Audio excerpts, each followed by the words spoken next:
গত মাসে মুক্তি পেল পঞ্চায়েতের 4র্থ সিজন। এই ভিডিওতে আমি পঞ্চায়েতের নতুন সিজনটি নিয়ে কথা বলবো। পঞ্চায়েত সিরিজের টেকনিক্যাল দিকগুলো বরাবরের মতোই প্রশংসিত। পরিচালক দীপক কুমার মিশ্র প্রমাণ করেছেন যে সাধারণ গল্পকে অসাধারণভাবে বলতে পারাটাই হচ্ছে আসল মুন্সিয়ানা। তার যে গল্প বলার ধরন সেটা খুবই বাস্তবসম্মত।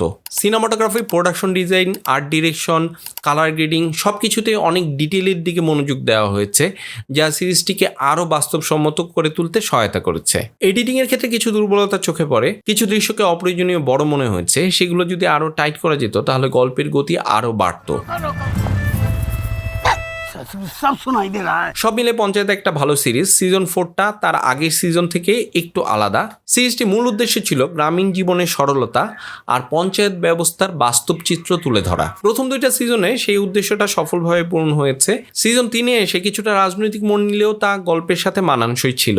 কিন্তু সিজন 4-এ এসে রাজনৈতিক ব্যাপারটা এতটাই বেশি প্রাধান্য পেয়েছে যে এর মূল যে আকর্ষণটা ছিল, মানে সহজ মানবিক সম্পর্ক এবং হাস্যরস, সেটা অনেকটা চাপা পড়ে গেছে। তবে আপনি যদি পঞ্চায়েতের ভক্ত হন আর এর যে চরিত্রগুলো সেগুলোকে ভালোবাসেন, তাহলে এই সিজনটাও আপনার কাছে খারাপ লাগবে না।